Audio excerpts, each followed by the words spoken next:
My name is Fiona Wells. I was 32 years old when I learned what an empty chair sounds like. I planned my wedding 14 months in advance, hand-addressed every envelope, tracked every RSVP in a spreadsheet I updated at 6 in the morning before work. 85 invitations. 42 of them went to my side of the family. I sent them 4 months early because I am the kind of person who sends things 4 months early. 2 weeks later, my brother announced his engagement party on the same day. Not a week before, not a week after. The same day, June 15th. And when June 15th came, I walked down the aisle at a farmhouse in the Blue Ridge foothills, and the chairs on my side were almost empty. 3 people, out of 42. My dad did not walk me down the aisle. He was at my brother's barbecue, drinking a beer in a lawn chair. But he found time to send me a text while I was cutting my wedding cake. "What did you do?"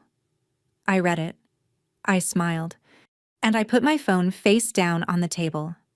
But here's what none of them expected. I had been keeping that spreadsheet, and the day it came out, it changed everything. Welcome back to Hidden Family Revenge. This is where we share stories of people who stood up for themselves when their own family tried to break them down. If this story hits close to home, drop a comment and be sure to subscribe. I need to take you back to understand how I got here. I was 16 years old the first time I filed my family's tax return. My mother handed me a shoebox of receipts, and a form she said she didn't understand. She understood enough to sign the check at the end. She just didn't want to do the work. That was my role. The fixer. The translator. The one who sat on hold with the insurance company for 45 minutes so my mother didn't have to. I scheduled my father's dentist appointments. I compared car insurance quotes when my brother's rates went up after his second fender bender. I was 14 when I started organizing holiday dinners because my mother said she was too tired, and I believed her. My brother Garrett was 3 years older and lived a different life in the same house. He got a car for his 16th birthday, a used Honda Civic with a dent in the passenger door, but it was his. When I turned 16, my mother said the family couldn't afford 2 cars. I rode the bus until I bought my own at 19, with money I saved from tutoring. My father, Donald, was a retired postal worker who believed in one principle above all others: your mother knows best. He said it when Judith decided Christmas dinner would be at our house every year. He said it when she gave Garrett the bigger bedroom. He said it when I asked why my report cards never went on the fridge. Somewhere in college, I started keeping a folder. Not for any reason I could name at the time. Just receipts, transfers, texts, things I helped with, things I paid for. A record of everything no one asked me to keep. I didn't know what it was for yet, but I knew I wanted it. I met Marcus Reed at a financial services conference in Atlanta. He was a software engineer presenting on data security. I was there for a risk analysis panel. We ended up at the same table during the lunch break, and he asked me what I was reading on my phone. I was reading a text from my mother. Garrett's rent was overdue again, and Judith wanted to know if I could help him out this month. $800. I had already sent Garrett $8,000 over the past 3 years. Down payment on his car. Security deposit on his apartment. A dental bill he said he'd pay back in 2 weeks. That was 11 months ago. Marcus saw my face and said, "Bad news?" "Family," I said.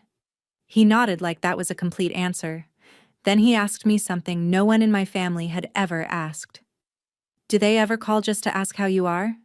I opened my mouth, closed it, tried to remember. I could not think of a single call from my mother or brother that did not include a request, a complaint, or a reminder of something I owed them. Marcus didn't push. He just handed me a napkin because I hadn't noticed the coffee I'd spilled. His family was different. His mother, Helen, was 63 and sent birthday cards to every person she'd ever loved, including her mail carrier. She included a $20 bill every time, even for adults. Marcus was 34 and still got one. He kept every card in a shoebox in his closet. Not receipts, not transfers, cards. I started tracking things differently after I met Marcus. I opened a spreadsheet on my laptop. One tab for family events, another for RSVPs, It was just how I organized my life. That's what I told myself. Marcus proposed on a Saturday afternoon at the botanical garden where we had our second date. He got down on one knee next to the magnolia tree that had been blooming both times we visited. The ring was a simple solitaire on a gold band. He said 4 things. I love you. I respect you. I choose you. Will you marry me? I said yes before he finished. I called my family from the parking lot. My mother picked up on the 3rd ring. I said, Mom, Marcus proposed. We're engaged. There was a pause. Then Judith said, Oh, that's nice. Did you hear Garrett might be getting a promotion at the dealership? I waited for something else. A squeal. A question about the ring. Anything. She moved on to Garrett's work schedule and how she hoped he'd finally get his act together. Garrett responded to my text in the family group chat with a thumbs-up emoji. 1 tap. No words. My father wrote, Congratulations, sweetheart. It was the warmest thing anyone on my side said. He still didn't call. The next weekend, Helen threw an engagement dinner at her house. 12 people. She made a 3-layer lemon cake from scratch, the kind she'd been baking since Marcus was a kid. The frosting was uneven and the candles were mismatched, and it was the most beautiful cake I had ever seen. She hugged me at the door and said, Welcome to the family, honey. I added a new row to my spreadsheet that night. Event, engagement announcement, family response column for the Wells side, minimal. I didn't assign blame, I just wrote what happened. That's what spreadsheets are for. Wedding planning took 14 months. Marcus and I chose a restored farmhouse venue in the Blue Ridge foothills, about 90 minutes from Charlotte. Garden terrace ceremony, indoor reception with string lights and long wooden tables. 85 guests maximum. I did what I always do. I made a plan. Save the dates went out 10 months early. Invitations went out 4 months before the wedding. I hand-addressed every single one. Cream-colored envelopes. I taught myself calligraphy from a YouTube tutorial series, practicing on scrap paper at the kitchen table every night for 3 weeks. Each envelope was sealed with a burgundy wax stamp I ordered from a shop in Vermont. It was the most time I had ever spent on anything that was just for me. My mother offered no help. She did not ask about the venue, the dress, the flowers, or the food. Garrett did not respond to the save the date. My father said, Sounds nice, and asked if there would be parking. Helen was the one who drove with me to 3 venue tours. Helen was the one in the fitting room when I tried on my dress at a bridal shop in South End. She sat on the little velvet bench and cried when I came out in an ivory A-line with lace sleeves. She pulled a tissue from her purse and said, That's the one. My mother wasn't there. She had said she was too busy that week.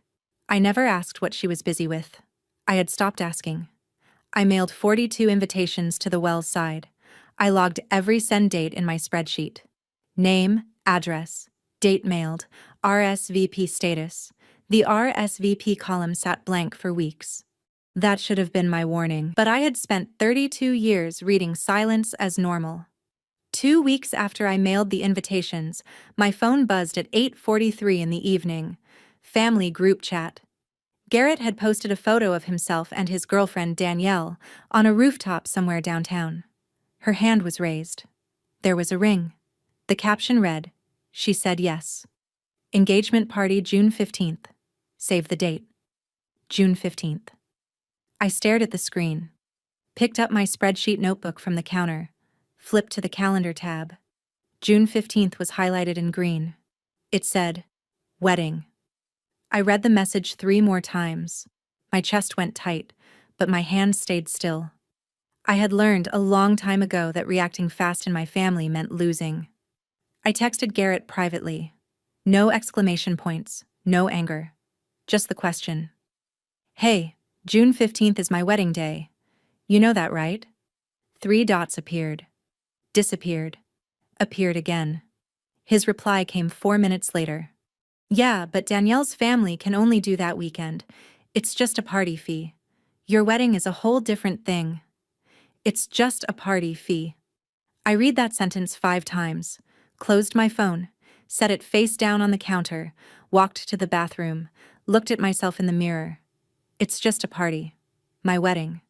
the one I'd planned for 14 months, the invitations I addressed by hand, the venue I booked with my own savings, the dress Helen cried over, the calligraphy I taught myself at the kitchen table. Just a party. Marcus found me standing in the bathroom, gripping the edge of the sink. He didn't ask what happened. He looked at my face and said, "What did they do now?" I showed him the text. He read it once, set the phone down. "We're not moving the date," he said. "No," I said. "We're not." I called my mother the next morning, kept my voice level, financial analyst voice. "Mom, you know June 15th is my wedding. Can you talk to Garrett about changing his date?" Judith sighed, the kind of sigh that means she's already decided.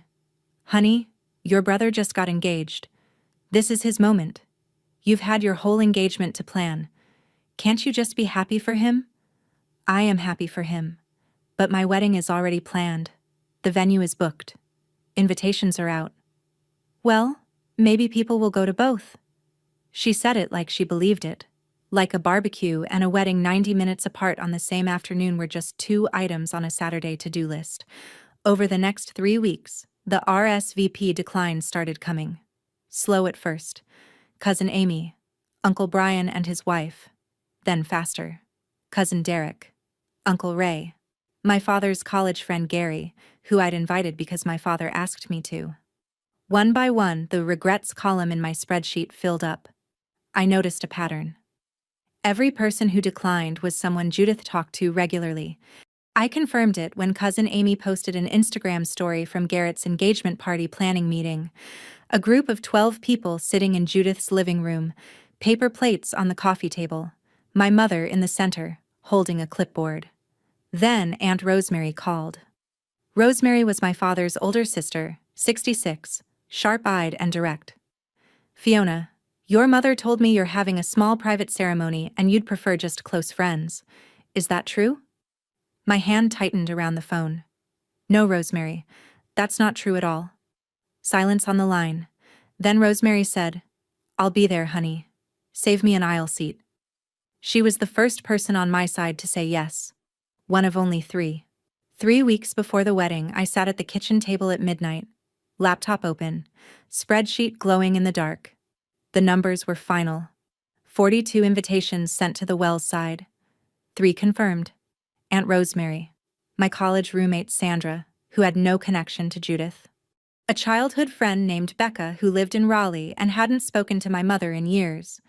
Everyone else declined, no response, or unable to attend. 39 people. Gone. Marcus came out in a t-shirt and boxers, rubbing his eyes. He looked at the screen. Didn't need to ask.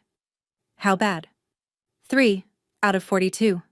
He pulled a chair next to mine, sat down. Didn't tell me it would be fine, didn't offer solutions, didn't try to fix it. He just sat there, and for a while, neither of us said anything. Then I closed the laptop. "I'm not canceling, I'm not postponing, and I'm not calling her to beg." Marcus nodded. "Good." The next day, Helen found out. I hadn't told her the full picture, but Marcus did, because he knew I wouldn't ask for help, and he knew his mother would want to give it. Helen made phone calls for 2 straight days. By Thursday evening, 30 additional guests had confirmed. Marcus's extended family, Helen's book club, neighbors from their street who had watched Marcus grow up, a retired couple from Helen's church who said they'd be honored to attend. I opened the spreadsheet, added a new column on the right side, people who showed up. I typed in the names, one by one. The list was long, longer than I expected, full of people who had never met me but said yes because Helen asked. That column would become the most important part of the whole document. I planned 42 invitations for my side. 3 people said yes. Imagine opening that spreadsheet every morning, watching the number sit frozen at 3. If someone in your family ever made you feel like your most important day didn't matter to them, tell me in the comments. I read every single one. Stay with me now. What happened on June 15th is the part I still think about. June 15th, 6:32 in the morning. I was sitting in a chair at the farmhouse venue while a hairstylist pinned the last curl into place. The Blue Ridge Mountains were soft and blue through the window, still catching the early light. The air smelled like cut grass and gardenia from the terrace arrangements. Helen arrived at 7. She had driven up the night before and stayed at a motel down the road so she could be there first thing. She carried a small velvet box. "This was my mother's," she said. She opened it. Inside was a pearl and silver brooch, no bigger than a quarter. She wore it at her wedding in 1961. I wore it at mine, and now it's yours. She pinned it to the edge of my veil. Her hands were steady. Mine weren't. I checked my phone once. The family group chat was silent. No message from my mother. No "thinking of you" from my father. No "good luck" from Garrett. The last message in the thread was from 3 weeks ago, someone sharing a photo of Garrett's engagement party centerpieces, plastic wine glasses filled with fake flowers. I closed the chat, closed the phone, set it in my clutch.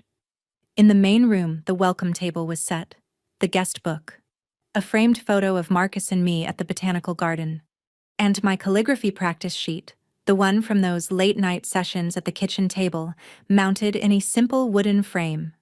A friend had suggested it. I almost said no, but there it was.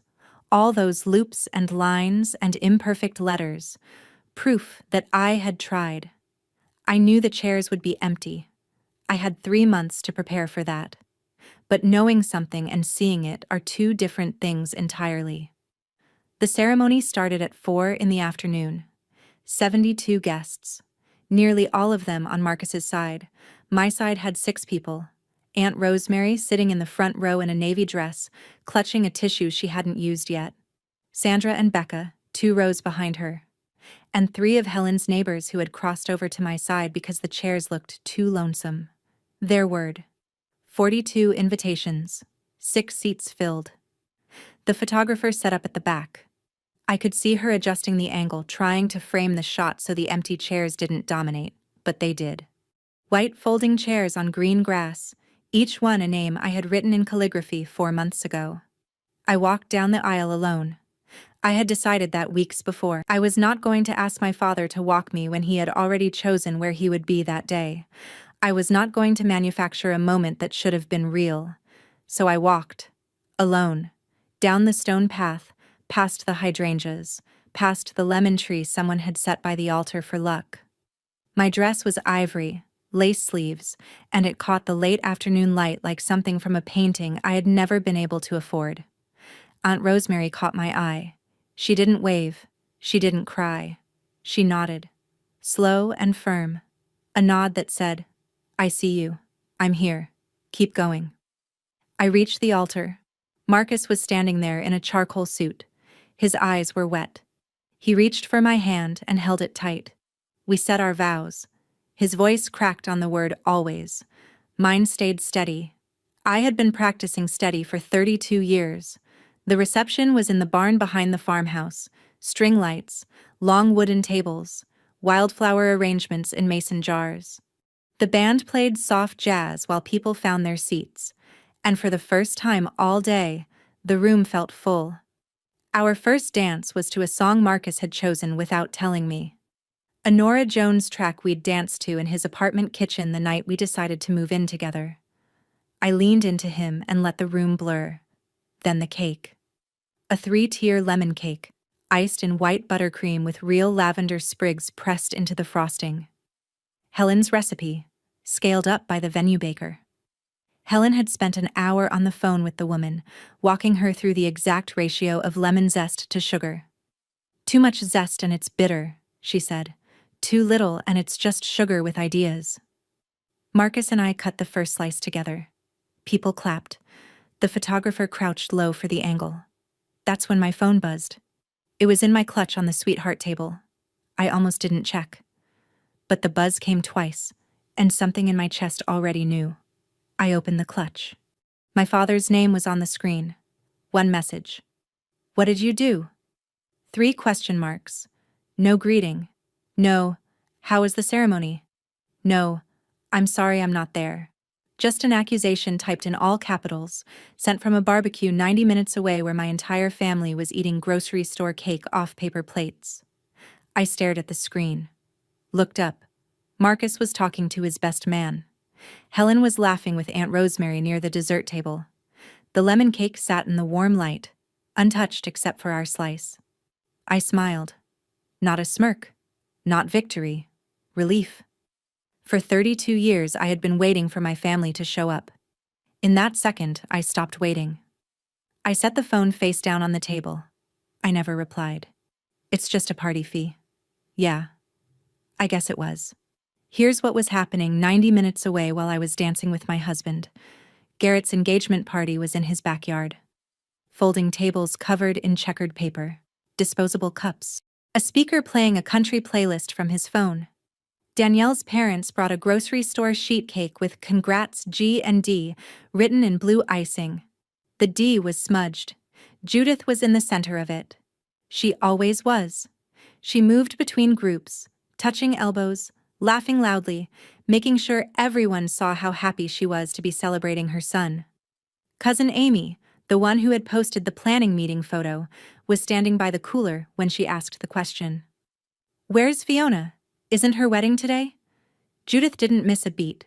She tilted her head, smiled warmly, and said, "Oh, she wanted something very small. Just her and Marcus. You know how private she is."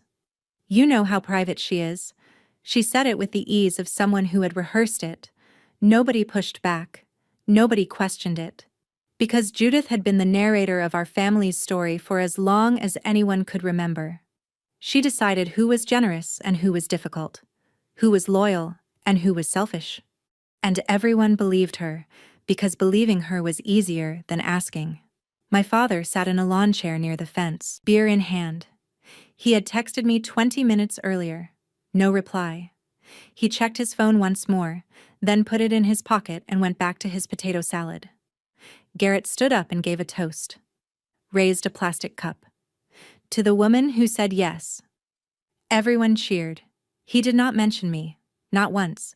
Not even in passing. I was 3 miles into my first dance at that point. I didn't know any of this yet. But I would. 1 week after the wedding, Aunt Rosemary went to Sunday brunch with extended family. It was a monthly tradition. A booth at a diner off Highway 74. Eggs, toast, coffee, gossip. Cousin Amy was scrolling through her phone at the table, showing photos from Garrett's engagement party. Group shots. The backyard. Garrett and Danielle cutting the sheet cake. Everyone smiling. Rosemary looked at each photo, counted the faces. Uncle Brian, Cousin Derek, Uncle Ray and his wife, her brother Donald, sitting in that lawn chair with a paper plate balanced on his knee. All of them. Everyone. On the same day, her niece walked down the aisle to an almost empty garden. Rosemary picked up her own phone, pulled up the wedding photos I'd sent her the day after the ceremony. The farmhouse, the terrace, the string lights, Marcus and me at the altar, and the chairs, my side. 3 people surrounded by white empty seats on a green lawn. She held both phones side by side. One hand, a full backyard. The other hand, an empty aisle. She set her coffee down. Looked at Amy across the table. "Amy, did Judith tell you about Fiona's wedding?" Amy nodded. "She said Fiona eloped. Super small. Didn't want anyone there." Rosemary's jaw tightened. She was at that wedding. She watched me walk down the aisle alone. She saw me not cry. She saw the 3 chairs that were filled and the 39 that were not. She didn't say anything at the table. Not yet. But she pulled out her phone and took a screenshot of the conversation. Then she went home and sat at her desk for a long time. Rosemary was not the kind of woman who acted without thinking, but she was the kind of woman who acted. 3 days later, Rosemary created a new group chat. She added me, herself, Cousin Derek, Uncle Ray, Cousin Amy, and my father's cousin Louise, who lived in Asheville and had always been kind to me at holidays. She did not add Judith. She did not add Garrett. She did not add my father. Then she typed a message, attached 3 images, and pressed send. The first image was a photo of one of my calligraphy envelopes. The one addressed to Cousin Derek. Cream-colored. Burgundy wax seal. Postmarked 4 months before the wedding. The second image was a screenshot of my RSVP spreadsheet. 42 names. Send dates. Response column. Declined, declined, no response, declined. 3 confirmed. The third image was the photo from the ceremony. Taken from behind. The aisle. The garden. Marcus at the altar. And on my side, 3 people. On his side, a full house. Rosemary's caption: Fiona did not elope. She sent invitations 4 months early. 42 of us were invited. I was one of 3 who came. I was at my desk at work when the notification appeared. I opened the chat and watched. 19 minutes of silence. Then the messages came in like a dam breaking. Derek. Judith told me it was private. Amy. She said Fiona didn't want a big wedding. Louise. She told me Fiona and Marcus were doing a courthouse thing. Ray. She told me the same. I watched the messages scroll. Each one a version of the same lie told in a slightly different voice. My mother had called every one of them, individually, with a story tailored to whatever would make them feel least guilty about skipping my wedding. I didn't type anything. I just watched. And for the first time, I didn't feel alone in what I knew. The group chat lived for 48 hours before it leaked. Cousin Amy, who was in both my family's main chat and Rosemary's new one, mentioned it to Garrett during a phone call about something else entirely. She didn't mean to start a fire, she said. Rosemary started this chat about Fiona's wedding. The way someone mentions weather before moving on. But Garrett didn't move on. He called Judith. Mom, there's a group chat going around with Fiona's wedding pictures. People are asking questions. Judith called Rosemary within the hour. Her voice was tight and controlled, the way it got when she felt her version of events was being threatened. What are you doing, Rosemary? Why are you stirring up drama? Rosemary did not match her tone. I'm not stirring anything, Judith. I'm correcting a lie. Judith hung up. Then the chain continued. Judith called my father. My father called me. This was the first time he had dialed my number in 5 weeks. Fiona, what is going on with this group chat? Your mother is very upset. I was standing in my office, door closed, phone pressed to my ear. She should be, Dad. Silence. This is tearing the family apart. No, Dad, this is what it looks like when the family finds out what actually happened. More silence. Then, can't you just let it go? For the family? I could hear him. I could hear the tiredness in his voice. He was not asking me to forgive. He was asking me to be quiet so he wouldn't have to deal with it. I said something then. Something I had been saving without knowing it. It's just a group chat, Dad. The line went silent. He recognized the rhythm, even if he couldn't place the words. Then he hung up. Over the next 2 weeks, my phone came alive in a way it hadn't since childhood. Cousin Derek called first. His voice was shaky. Fiona, I'm so sorry. If I'd known, I would have been there.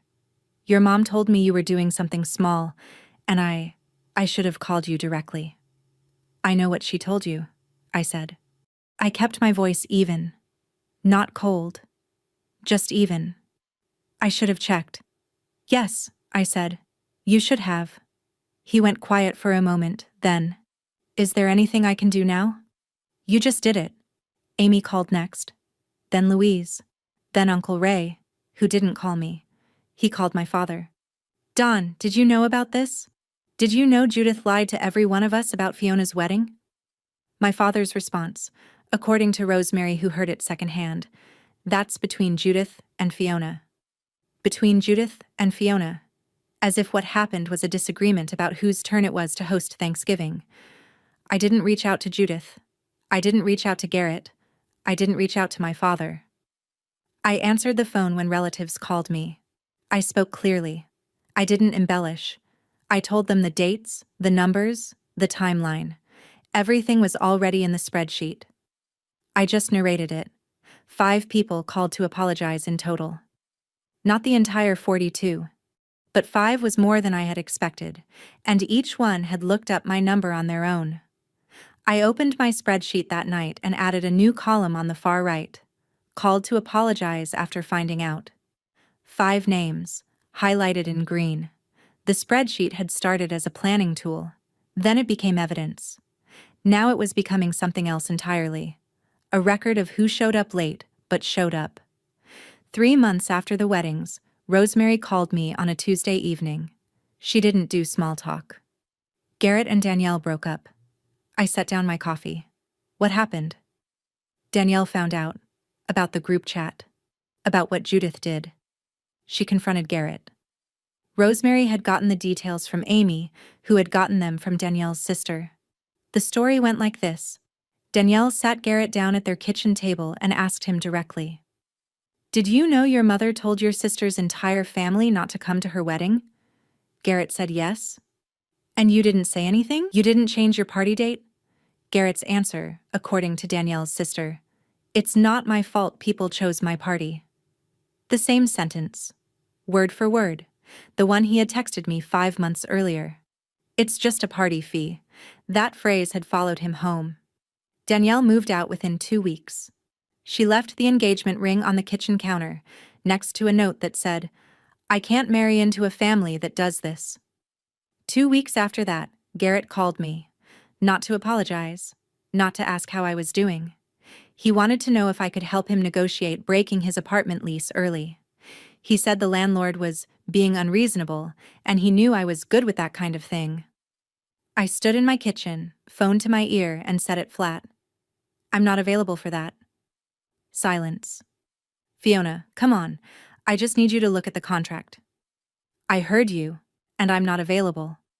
He hung up first. I put my phone on the counter and looked at Marcus, who was making dinner across the room. He raised an eyebrow. Garrett? He asked. Garrett, I said. He turned back to the stove. Pasta's almost ready. 5 months after the wedding, Judith called me. No text first, no warning. Just my mother's name on the caller ID at 7:15 on a Tuesday morning. The first time she had dialed my number since the group chat fallout. I answered because part of me, the part that had been 16 and filing tax returns, still picked up when she called. Fiona, I need you to help me with my insurance enrollment. Open enrollment ends Friday. No hello, no, how are you? No mention of the wedding, the group chat, the 7 months of silence. Just the request, delivered the same way she had delivered every request for 32 years, as though I had been waiting for it. I can't help with that anymore, Mom. A pause. What do you mean you can't? You always do this. I always did. I don't anymore. Another pause. Longer this time. I could hear her breathing, processing. Not the words, but the tone. She wasn't used to hearing no from me. Not like this. Fine, she said, and hung up.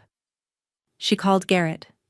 Garrett didn't know the difference between an HMO and a PPO. He called my father. My father didn't own a computer and hadn't logged into anything with a password since 2014. Judith missed the open enrollment deadline. She was charged a penalty of $380. It was the first time in 18 years she had missed that window, because for 18 of those years I had been the one filing for her. $380, the cost of losing the family fixer. It was the most measurable consequence yet. And she still didn't call to say she understood why I left. She never said the word I was waiting for. She just wanted the enrollment form. 5 months. And the first call was about paperwork. If you've ever been the one your family only reaches out to when they need something, never just because they miss you, you already know how this felt. Stay with me now. The part that changed everything is next. 7 months after the wedding, Judith called again. This time, the request was different. Your father has a cardiology appointment on Tuesday. He needs a ride. My father had a minor heart condition, controlled with medication. Regular checkups every 4 months. Nothing life-threatening, but the kind of thing that needs monitoring. For the last 5 years, I had driven him to every appointment. I knew the cardiologist's name. I knew which floor the office was on. I knew my father liked to stop for a donut afterward at the bakery on 7th Street because he said it was his reward for behaving. He can call a taxi service, I said. Or Garrett can drive him.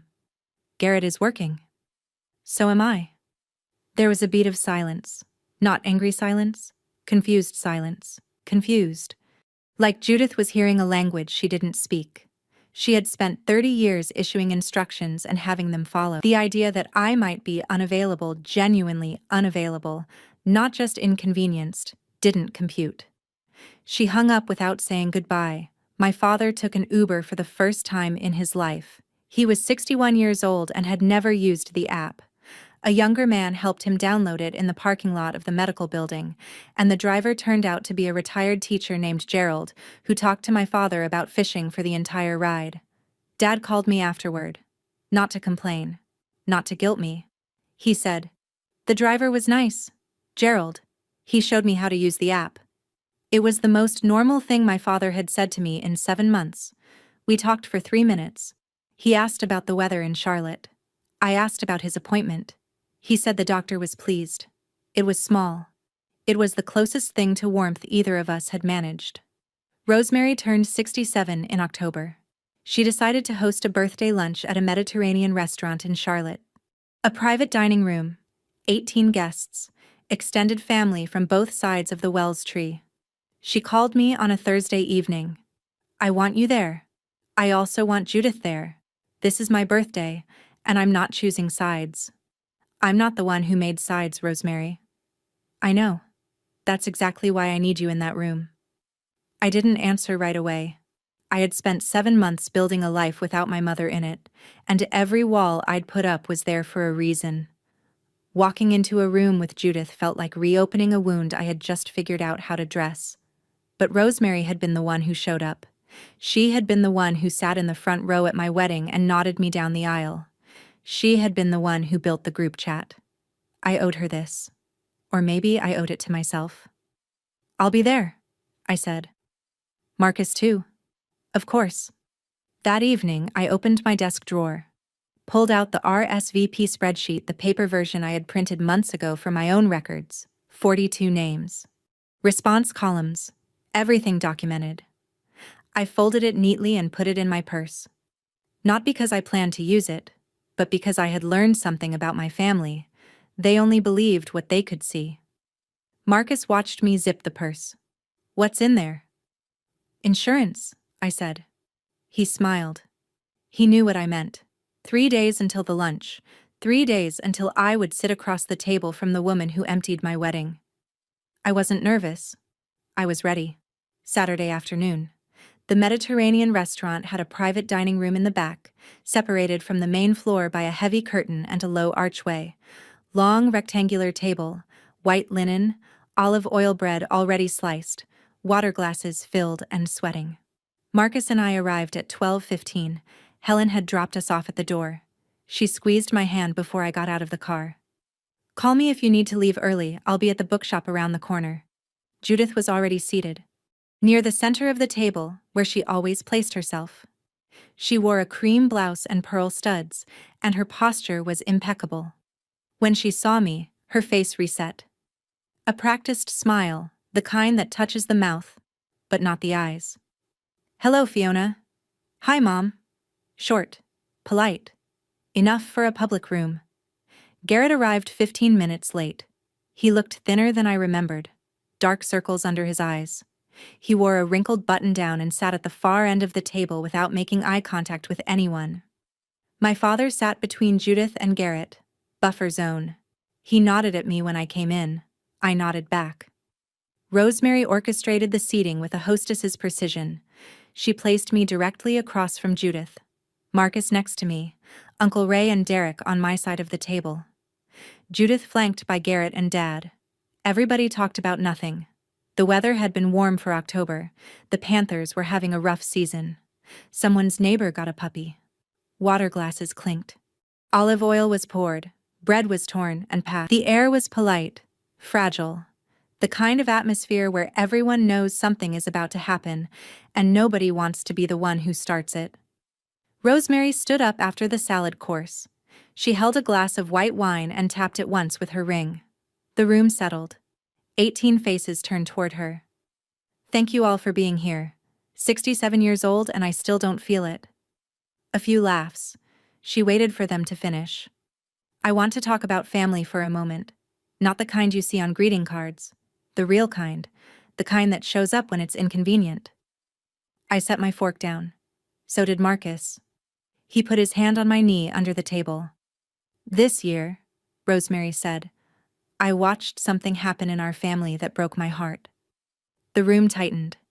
Judith's hand moved to her wine glass. Her fingers curled around the stem. I went to a wedding this past June, a beautiful wedding at a farmhouse in the Blue Ridge. The bride was radiant. The groom cried during his vows. Rosemary paused. And on the bride's side, there were 3 people. Nobody moved. 3. Out of 42 invited. Cousin Amy put her fork down. Uncle Ray shifted in his chair. Derek stared at the tablecloth. Rosemary looked across the room. Not at Judith. At everyone. Some of you were told that wedding was private, that the bride didn't want you there, that she preferred something small. She let the words sit. I was at that wedding. I watched my niece walk down the aisle by herself, past 39 empty chairs without a single tear. And I'm here to tell you, she wanted every one of you there. She sent invitations 4 months early. She addressed them by hand. Rosemary lowered her wine glass. What you were told was not true. Silence. 17 people, 1 birthday lunch, and the longest pause I had ever sat through. Judith stood up. Her chair scraped the tile. The sound cut through the room like a blade. Rosemary, this is not the time or place. Rosemary didn't sit down. When is the time, Judith? It's been 7 months. My mother's face changed. The practiced smile was gone. Underneath it was something raw. Controlled fury dressed up as indignation. She turned to me. Is this what you wanted? To humiliate me in front of everyone? I kept my hands in my lap. My voice stayed level. I didn't plan this. I didn't ask for this. You always play the victim, Fiona. You've always been difficult. You know that? Uncle Ray spoke from the other side of the table. His voice was low and careful. Judith, you told me Fiona was having a private ceremony. You said she preferred it that way. Judith turned to him. Her mouth opened, closed, opened again. I was trying to protect her. Protect her from what? Ray said. Her own wedding? The table went silent again. The waiter, who had been approaching with a bread basket, turned around and left. Garrett stared at his plate. His jaw was tight. He didn't look up. My father spoke. Quietly, almost a whisper. Can we please not do this here? No one answered him, because doing it anywhere else had not been an option. It had been 7 months of nowhere, and this was somewhere. Judith gripped the edge of the table. Her knuckles were white. I watched her face cycle through options. Anger, tears, deflection. She settled on the one she always chose. After everything I've done for this family. But Rosemary wasn't finished yet, and neither was I.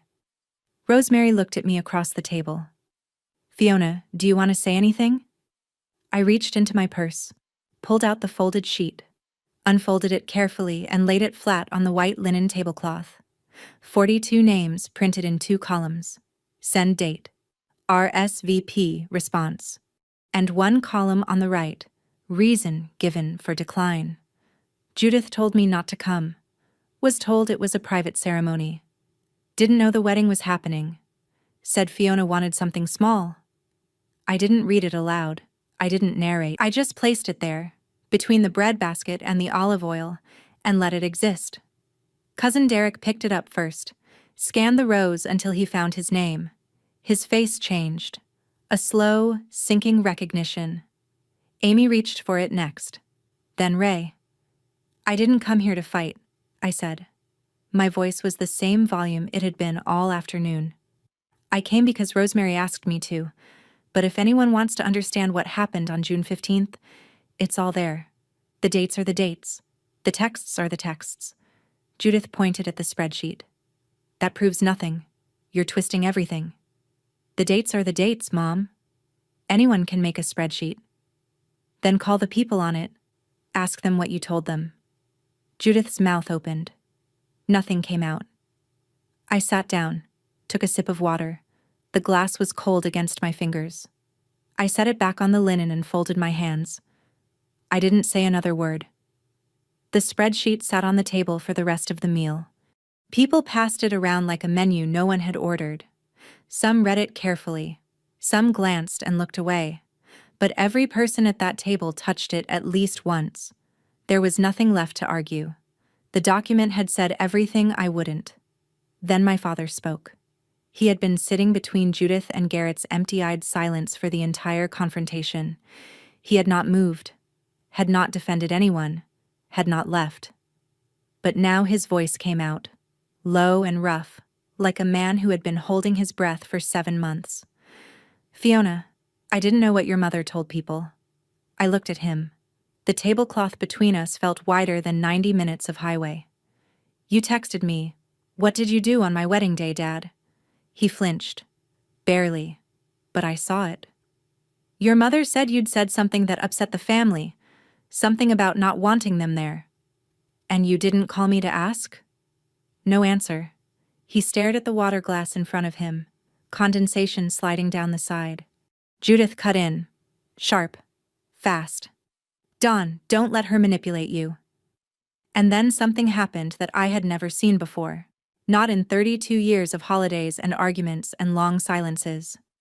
My father turned to Judith and said, Judith, stop. The room went still. It wasn't loud. It wasn't dramatic. It was the shortest sentence from a man who had spent his entire marriage saying, your mother knows best. And in that moment, he stopped saying it. Judith stared at him. Her face went white, then red. Then she grabbed her purse, pushed back her chair, and walked out of the room. Garrett stood and followed, his head down, his napkin still in his lap falling to the floor.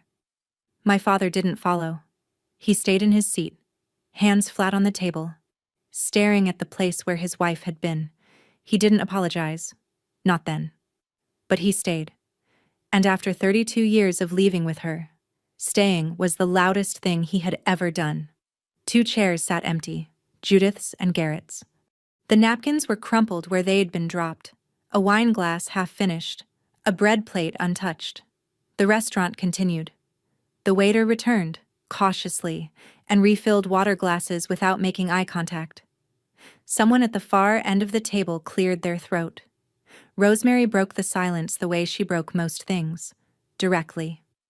Well, happy birthday to me. A laugh moved through the room. Not a big laugh.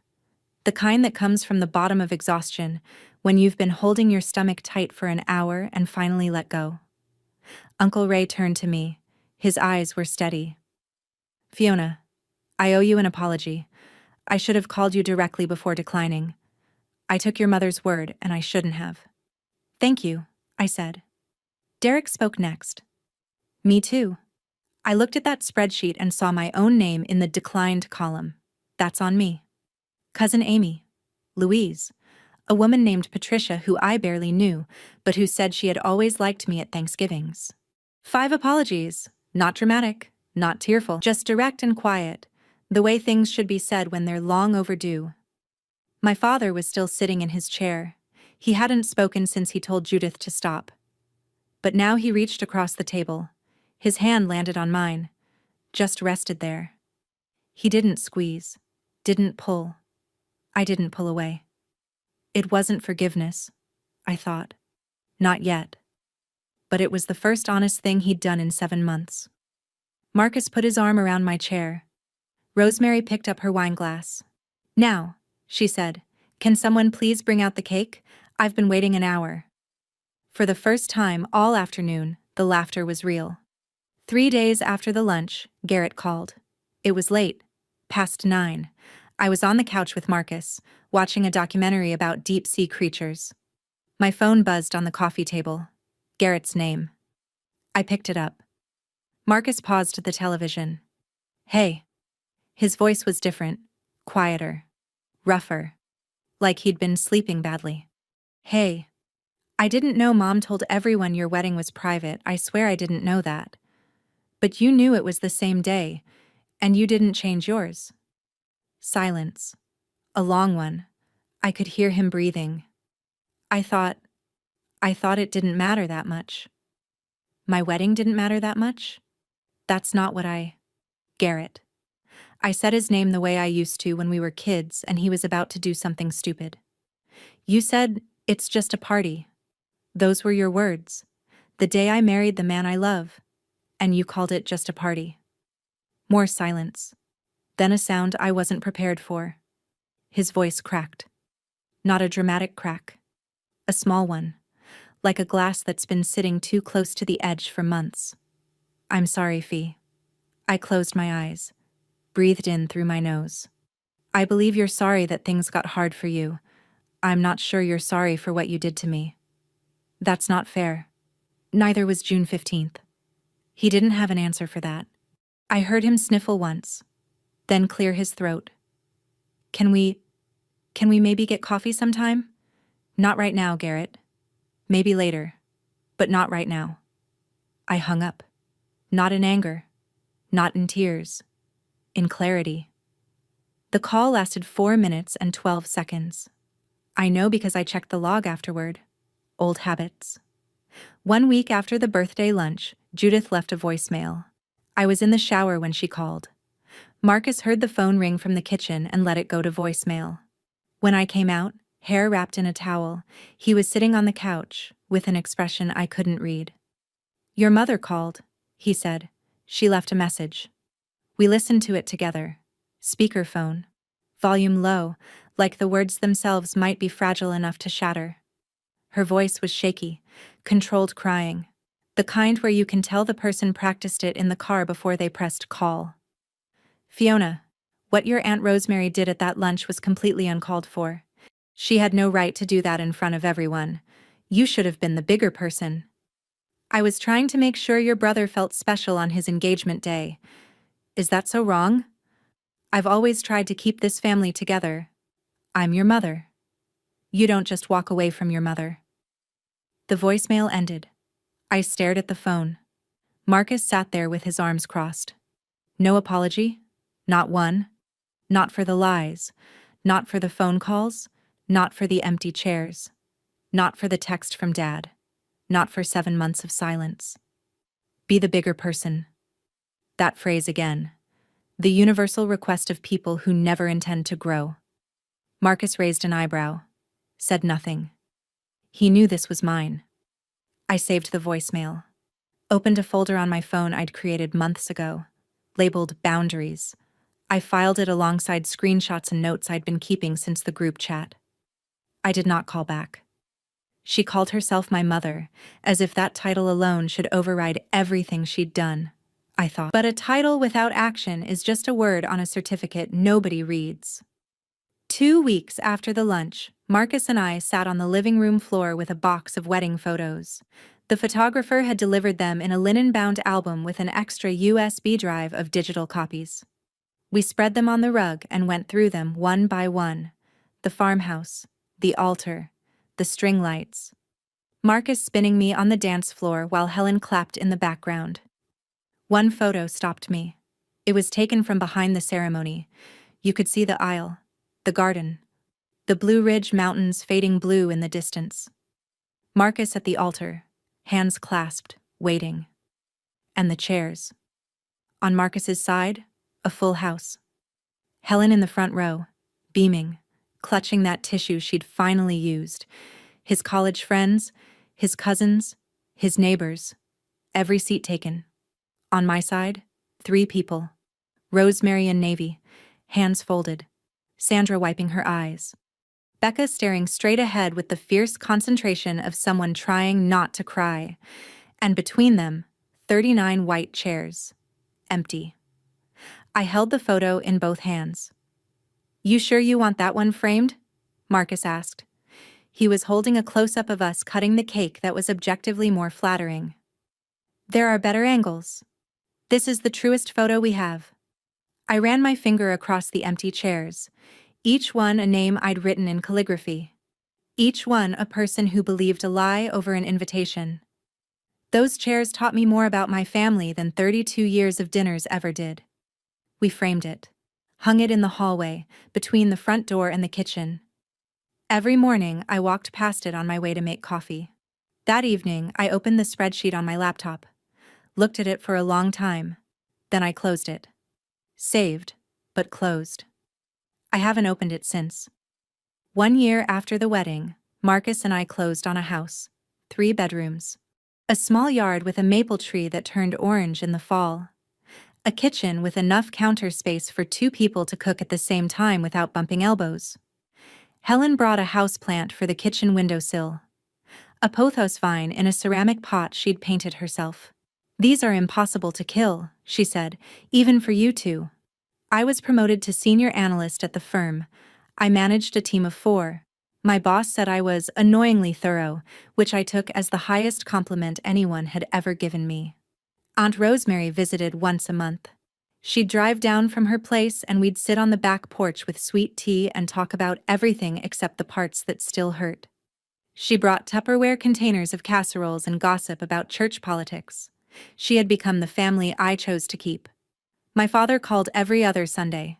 Short calls. Practical. "How are you?" "Good, Dad. How's your heart?" "Doctor says it's fine." We'd talk for 4 minutes, sometimes 5. He never brought up Judith. I never asked. It wasn't much. But he called, and I answered. Judith had not called since the voicemail, had not texted, had not visited. I did not know if this was pride or strategy or genuine loss. I didn't ask. Garrett moved to a smaller apartment across town. He worked extra shifts at the dealership. Rosemary told me he had aged since the breakup with Danielle. He didn't ask me for help anymore. Not because he didn't need it, but because he knew the answer he'd get. The family fixer had retired. And the family was learning, slowly, what that meant. I saw my mother one more time. 14 months after the wedding, a grocery store off Providence Road. I was in the produce section, squeezing avocados, when I looked up, and there she was. She was standing by the lettuce, alone. No audience. No phone in her hand. She looked different. Thinner. Her hair was pulled back in a clip, not styled the way she always had it for family events.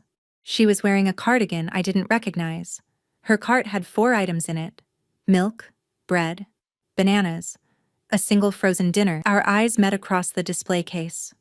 For a second, just 1 second, Judith looked like a woman who had lost something and did not know how to name it.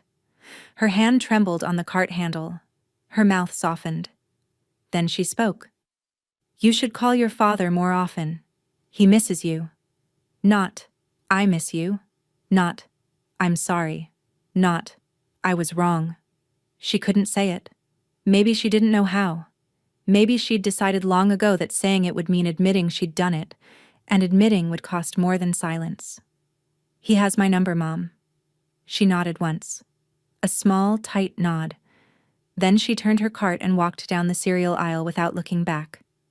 I stood there for a moment, holding an avocado in each hand, feeling something I can only describe as tired sadness. I wanted her to say it. I think a part of me will always want her to say it. But I stopped needing it a long time ago. My wedding day was supposed to be the worst day of my life. Empty chairs. A text from my father that still sits unanswered in my phone. A mother who chose her golden child over her daughter's biggest day. But here's what they got wrong. They thought the silence would break me. They thought I'd come crawling back, carrying apologies I didn't owe, begging for a seat at a table that was never really mine. Instead, I built a new table. One where every chair was full. And every person sitting in it chose to be there. That's my story. 42 invitations. 3 showed up. And the best wedding I could have asked for. If this reminded you to protect your peace, share it with